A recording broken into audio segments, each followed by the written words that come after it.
and welcome to LSBF TV. My name is Ridwana Uddin and I'm one of the tutors here at LSBF, coming to you from our London studios, teaching you about Level 2 bookkeeping controls. The last time we saw each other, we worked through an assessment task and we're going to be doing the same today. So thanks very much for joining me, and we're going to give you the confidence that you need to go away and do such questions yourself. If you booked your exam, fantastic. You should be thinking about practicing as many questions as possible and also talking to a tutor and asking them if they can mark your work and provide you with constructive feedback. We at LSBF do ask students to do mock exams, and we ask them to send it to us for marking and review. And each of the questions that they attempt, we provide them with feedback and ask them how to improve their questions and answers, and also making sure that they answer the question set. Today, we're going to be doing another assessment task, and this is going to be based on payroll transactions. This question is going to be tested usually in task 2 of the exam, and maybe in little chunks. The little chunks will ask you to calculate the figures or enter the transactions needed in the relevant general ledger accounts. This question is a particular question taken from the assessment task, and we're going to be dealing with the calculations as well as the scenario and doing what we can to get as many marks as possible. Payroll transactions are recorded using a wages control account. Now, a wages control account records the total amount of expense relating to the payroll. Now, once all the relevant liabilities have been paid off, the wages control account should have a balance of 0. Now, this is a note from your line manager.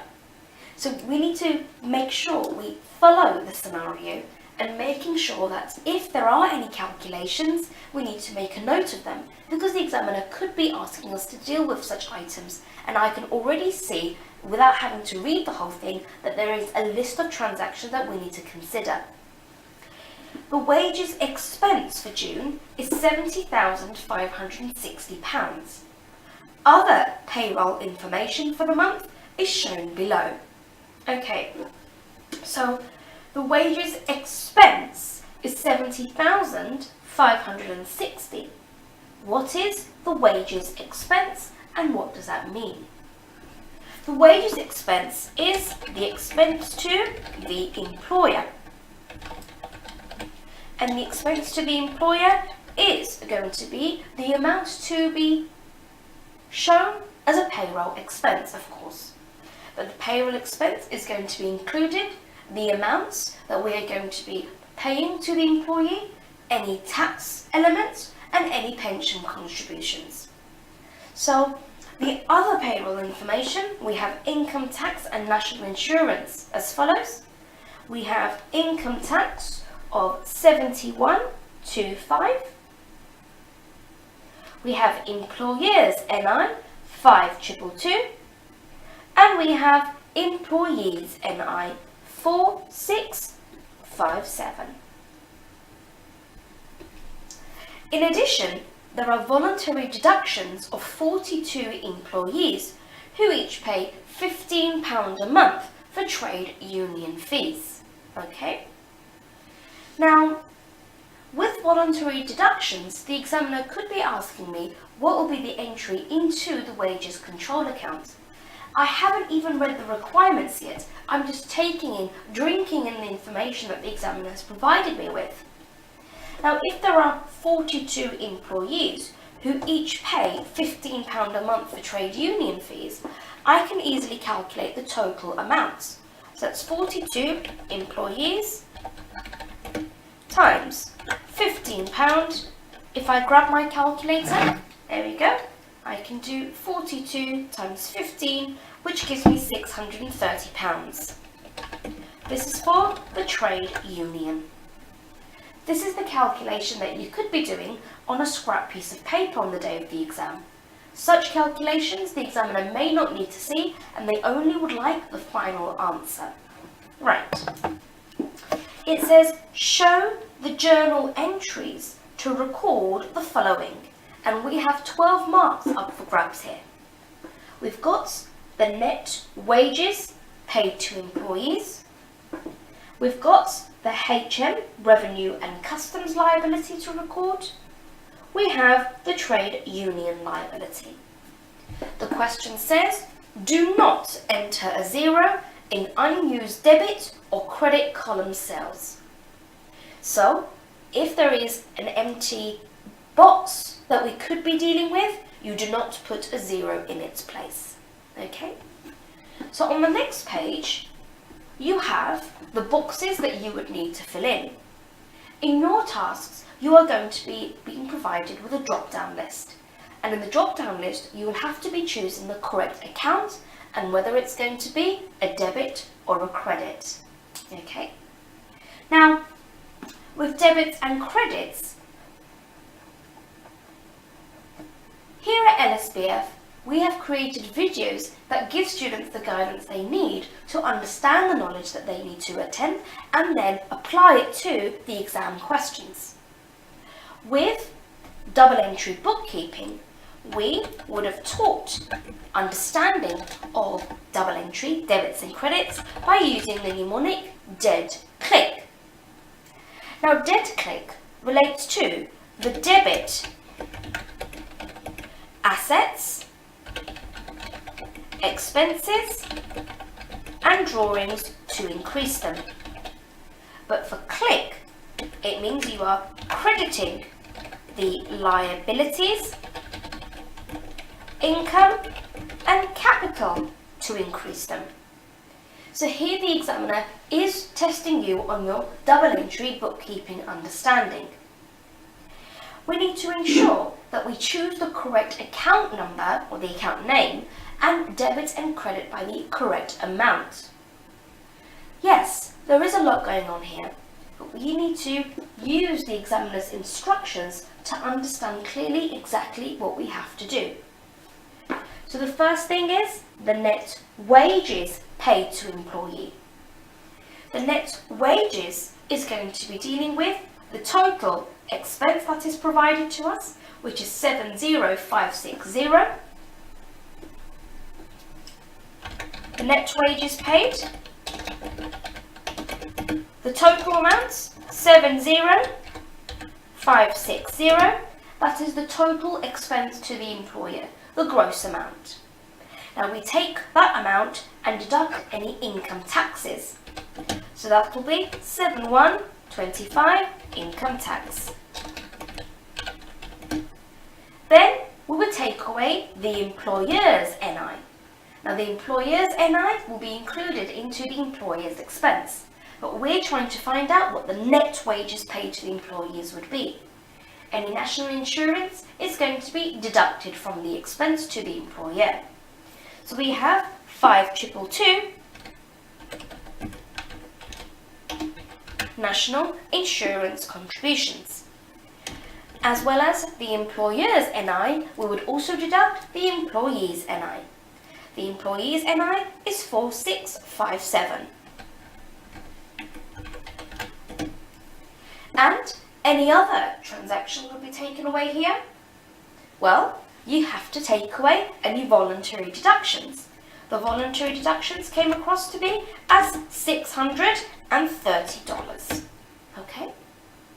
So if you type that on the calculator, you will be getting the net wages to be paid to the employees. So I've got 70560 minus 7125 minus 5222 minus 4657 minus 630. If I type that on the calculator, I'm getting 52926. Okay? So 52926.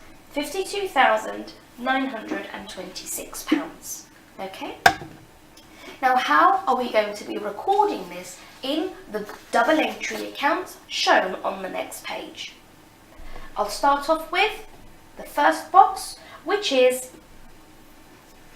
the journal to record the net wages paid to employee.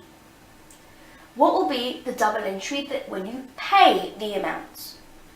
If you pay the amounts, the figure will be coming out of the bank balance.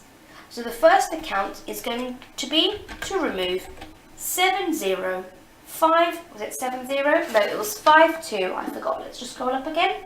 52926. How would you record this in the bank account? Would you debit the bank or would you credit the bank?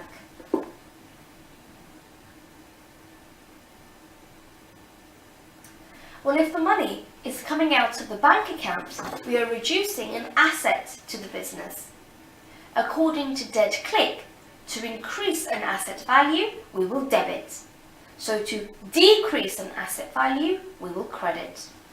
So in the credit box here, we will type in 52926. Okay, so that will be the credit entry. Now we need to find out what the corresponding debit entry should be. All of the expenses relating to the net pay, the income tax, national insurance contributions, and any voluntary deductions will be put through to the wages control account.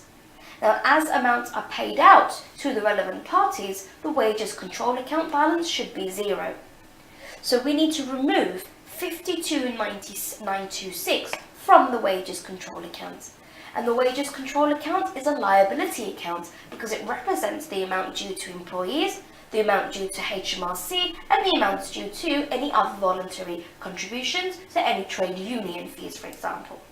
It's all relating to the issue of a liability. So the other account that we are going to have to adjust is the wages control account.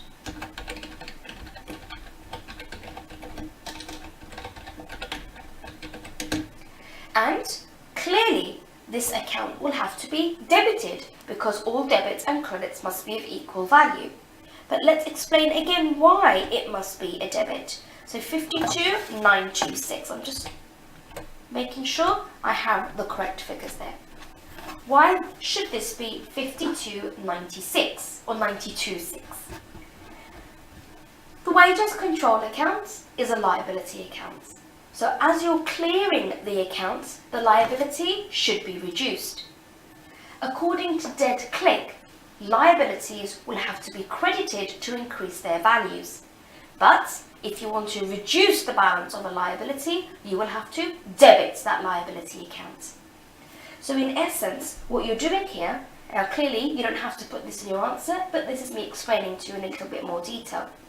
You are reducing the bank balance, and you are reducing your liability account here. And there you have it. That's the journal needed to record the net wages paid to the employees. Okay.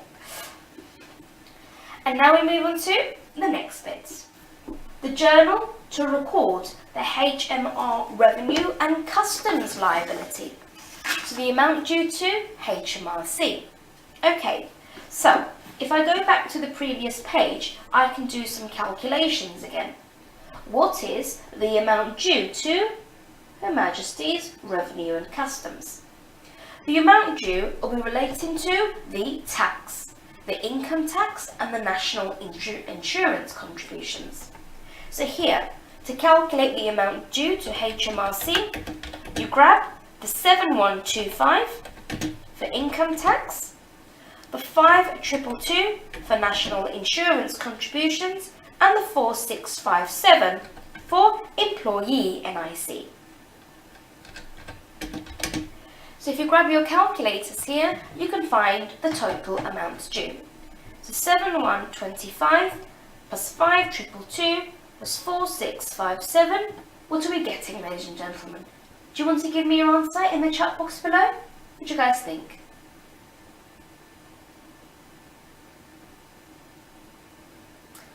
And if I type this, I'm getting 17004. Okay, so 17004. Is that what you guys are getting as well? Okay, so if that's what you're getting, what will be the double entry then to record this amount due? And this is where we're going to get the marks. Fantastic, we've got the monetary amounts, but what will be the double entry? Okay, so on the next page, I'm going to go to my box for HM Revenue and Customs Liability. The 17,004 is the amount due to the tax authorities. And if that's an amount due to them, it means it's a liability. We owe that amount of money to the authorities. So we create a liability. The account that we're going to be dealing with here is the HM Revenue and Customs account. Please be careful and remember that you will get a drop-down list for you to select the correct names of the account. Make sure you choose the correct one. With a slip of a mouse, or if one is directly underneath the other one and they have a similar name, please don't allow yourself to be confused. Okay. So we have to recognise that there is an amount due to the authorities, so we create a liability. According to dead click, we will credit liabilities to increase the balance. So on the credit side here, we write 17,004, and that will be the credit entry.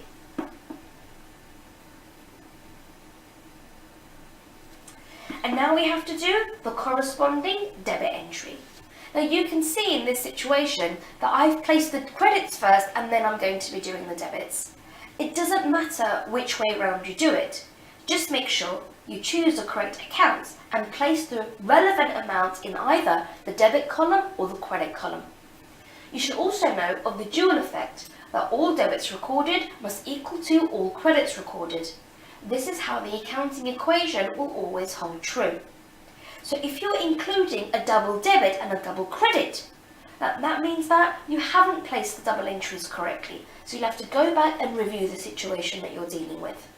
It's all about gaining the confidence that we need to move on and go on to another assessment task once we've fully successfully answered the previous task. So the corresponding debit entry here would be to the wages control account. Everything will come out of the wages control account. Okay, the debit is going to be 17,004. So you are removing that amount from the wages control account and transferring it into the amounts due to HMRC, i.e. the tax authorities. So what you're doing in this situation is increasing or recognising an amount due to that, but then reducing the balance on your wages control account. Okay, so there you have it, guys. That is the journal to record the HMRC liability. Now we have a final item here. If I scroll to the bottom, there we go. What is the journal to record the trade union liability?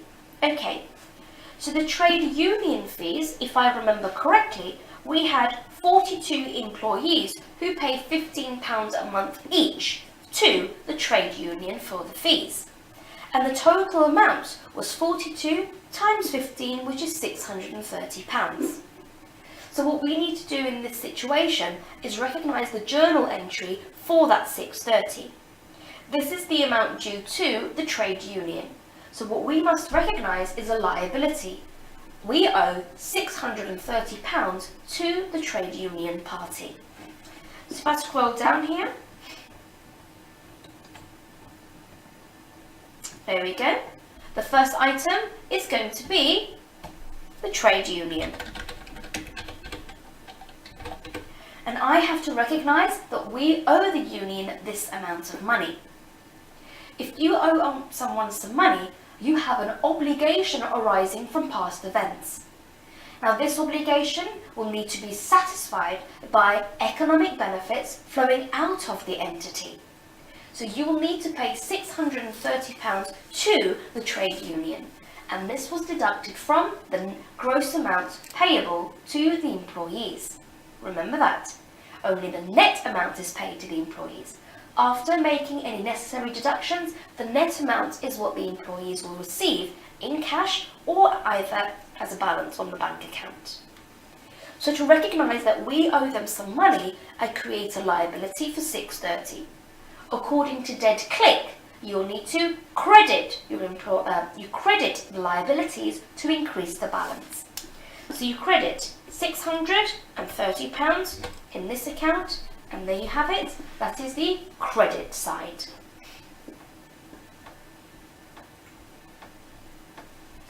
Now we're going to do the relevant double entry for debit. The debit is going to go to the wages control account. So we're trying to clear the balance in the wages control account, and to do this we will need to debit the wages control account. So that will be the corresponding debit entry. What we're doing in this situation, according to our dead click or our double entry knowledge, we are increasing the liability for the period for 630. And then in order to ensure that the wages control account ends up with a zero balance, we are reducing that balance by 630.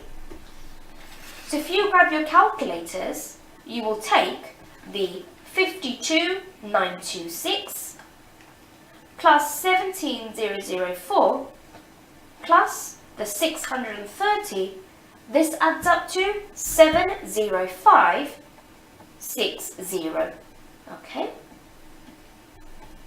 So the wages account, the original was 52,596, which was the net payable to the employees, plus 17,004, which was the amounts payable to the tax authorities, and 630, which is the amount payable to the trade union. If you add that, you will get 70560, so £70,560. Does this figure ring a bell to you? Well, it should do, because the 70560, this was the amount original expensed to the wages control account. Okay, so there you have it, guys. After you've dealt with all the relevant transactions, these need to be cleared. And you have just completed this task for 12 marks. Very nice, very easy. Now, talking about the examiner's reports, it says that the performance of this question was strong, but there were some indications that students found a little bit of this topic challenging. Now, here we've identified the journal entries to record the payroll transactions. Now, the calculations for national insurance contributions is something that students struggle with. The employer is not going to be paying this amount to the employee. This is paid directly to HMRC. For the employee's gross amounts, this is the gross figure including the net pay, any trade union fees or pension contributions, and the employee's NIC. The employee's gross amount has nothing to do with the employer's NIC. The expense to the employer is going to be the total amount, everything including the employer's national insurance contributions. So please make sure you be careful when recording, particularly these calculations that are needed. Do we take away, do we add, or do we completely ignore it? The amounts to be shown on the general ledger account could be an amount payable to the employees, so you credited the bank, or it could be the amount due to the tax authorities or the trade union, so you created a liability for that. But all in all, the balance on the wages control account will need to be eliminated, and the amount is going to be a zero. Okay? So there you have it, guys. That is going to be this assessment task for this week. The next time we see each other, we're going to try another assessment task, giving you the confidence that you need to go away and attempt such questions yourself. It's all about showing the examiner that you deserve as many marks as possible. How can you be prepared for the AAT assessment? Our videos include the tuition videos as well as the assessment tasks. The assessment tasks pinpoint particular topics that students can practice on, and when it's going to be tested in a holistic view, like we've done for this task, then you can boost yourself by doing these little bits slowly and doing the entire assessment and gaining a 90% distinction. You can also mail your tutor, who will always be happy to help.